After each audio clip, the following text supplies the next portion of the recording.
All right, our next performers, as you've probably figured out, are a handbell, chime, and percussion choir. They're based in Philadelphia. This group has been performing with various members since 1970. I think that's right. Yeah. And you know, they've done a thing or two. They recorded a Christmas album with the Philadelphia Chamber Orchestra that you can actually buy right there, next to the stage. They've appeared on the Today Show.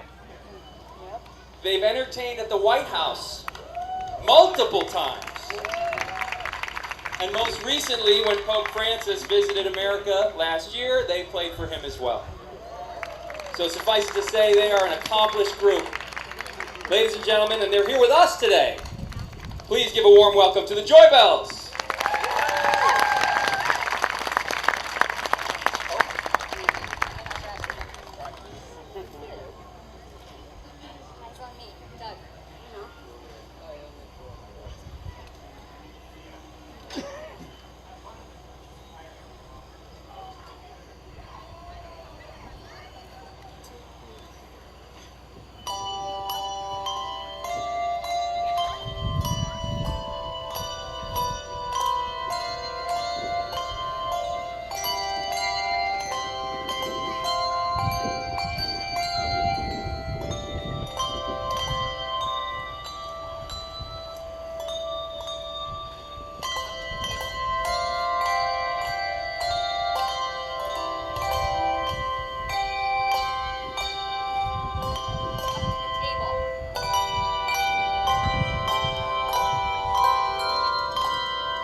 Thank you so much for coming to hear our presentation.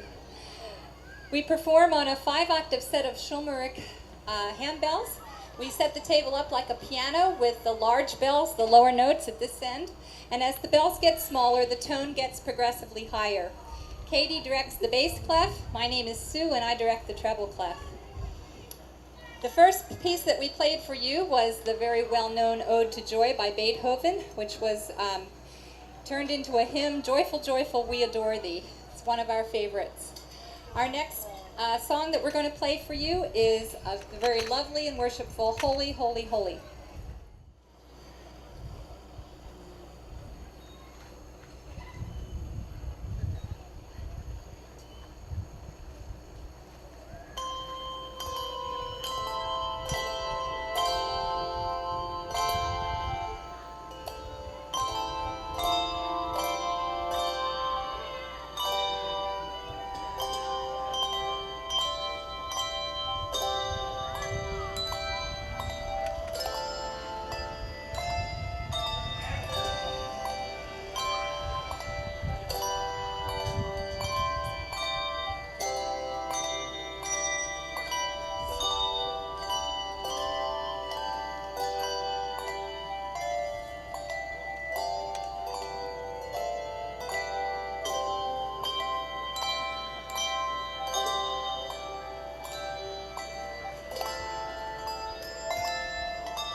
Joybells don't read music, so Katie and I direct with a combination of pointing, sign language, chord numbers, and every once in a while a head nod so they come in at the right time. They also play different bells for each song because we like to play from their strength. So we do appreciate your patience as we get set up for each additional song. I'd like to take a moment now to introduce our ringers to you. Up here at the end, we have Christian. Next to Christian is Sarah, Valerie, Lisa, Doug, David, Megan, Ronnie, Bill, Meg, Mark, and Patrick. No double names. So we invite you to come up afterwards and get to know them a little bit and say hi to them. They would love it. Our next song is rather unique because we all play the bells without any director. Katie and I get to ring the bells for a change. But we have to think through the words, listen to each other, and stay on the beat so we come in at the right time. You might be watching for a technique called tolling, where they ring the bell, bring it down to their side, and back up again to swell the tone. David gets us all started on Praise to the Lord.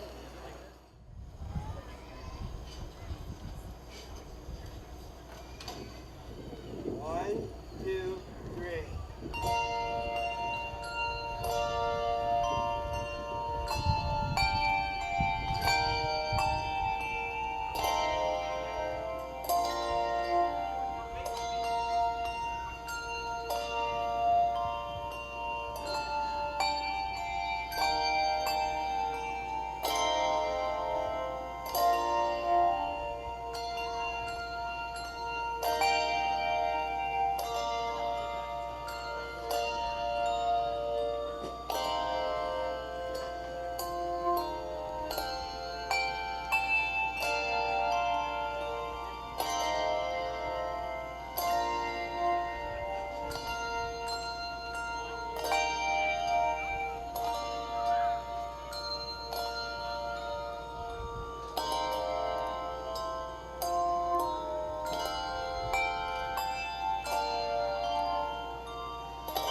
When our bell ringers aren't ringing bells at Melmark, they are participating in an adult workshop called the Meadows.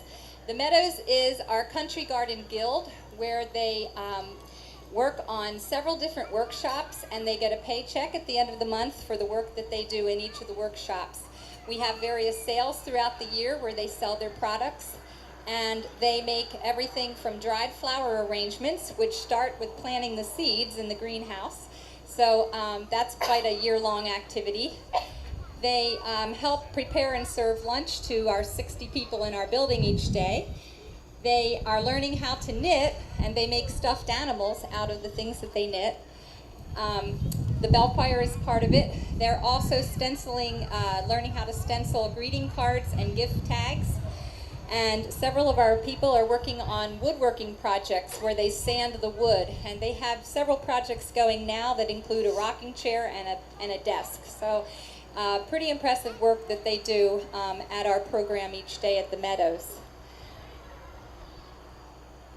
Thank you for listening to our first set, which was our sacred songs. And now we're going to share some of our secular songs with you.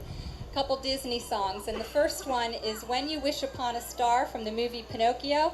And the interesting thing about this song is that we direct almost entirely with sign language.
The Joybells perform about 30 concerts a year for churches, schools, corporate events, and colleges and community events. Most of our concerts are local in the Philadelphia area, but we have gone on tour where we've traveled up to New England, down to Florida, out to Arizona and the Midwest, and as was said, have had the opportunity to play at a lot of exciting venues. One of the funny stories that I always tell about our visit to the White House was that, of course, everything had to be checked by our Secret Service, and our bell ringers were very upset about that because they didn't like them messing with their stuff. And what was funny was that they're probably the least dangerous group in the world, but they still had to go through security like everybody else. Our next Disney song is entitled It's a Small World After All, which is very true.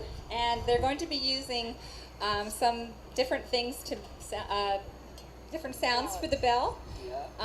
Bill will show you the sound that they make when they strike the bell with the mallets. And Megan will show you the technique called thumb damping, where they place their thumb on the bell to deaden the tone. You probably can't hear it because I know the sound is a little hard, but then you'll also hear them ringing the bells to create a flowing melody line.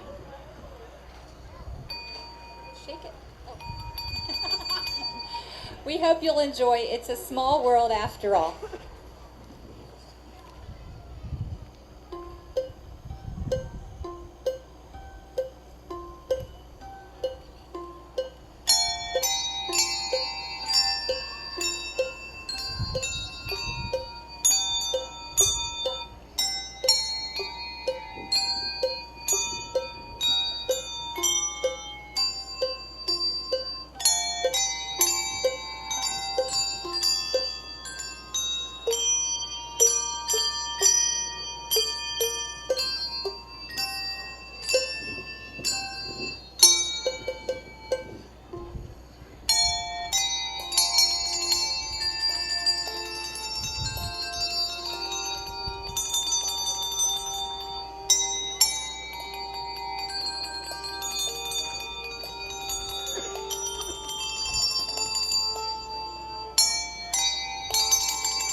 How many bell ringers do we have in the audience? If you've ever played handbells in a handbell choir, raise your hand. Oh dear, not very many. You guys ought to get introduced to the art of bell ringing. Well, those of you that have, I saw some hands, you know that, first of all, there's a lot of things different going on up here. The table is flip-flopped. The bells are usually with the little bells down here and the larger bells, the lower notes down at that end. That's the first thing. And the reason is because Katie and I set it up like a piano. We need to be able to play the bells, with our fingers as if we were playing the keys of a keyboard. And it doesn't matter whether they're in the right order because they're not reading the music. The other thing that you might notice is that instead of having music up here, they are watching us for our hand cues so that they remember when to play. We practice about 4 hours a week, and during that time they learn their part. They really know what their part is. The hand cues are just to remind them of their part. So it's really a very different process that's going on. It takes us a very long time to learn a new piece of music, as you can imagine. It can take anywhere from a couple of months to a year, depending on the length and the difficulty of the music. So we often keep our repertoire, always trying to learn new music, but we always play a lot of our other songs as well. The next song that we're going to play for you is always an audience favorite. Any of you who have played the piano will recognize it. Everyone uses mallets to strike the bells, and it's entitled Chopsticks.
Before we conclude our set with our final song, I'd just like to thank you for being such a great audience and coming to hear us play today. If you're interested, again, in purchasing a CD, they're up here at the table. Both our regular program and our Christmas program with the Chamber Orchestra of Philadelphia. We are so happy to be here and delighted that you've come to listen to us play today. If you would like to visit our website, you can go to www.melmark, that's MELMARK.org. You can see some of the videos that we've recently performed with the Chamber Orchestra. The entire video is there. We performed at the Kimmel Center twice 2 years ago, and that entire video is on our website. There's also a video of our performance at the Phillies that we just did on August 4th where we played the national anthem. That is the song we're going to play for you now to conclude our program. So it's a little different venue than the Phillies, but exciting nonetheless. And thank you again for coming to hear us play the Joybells of Melmark.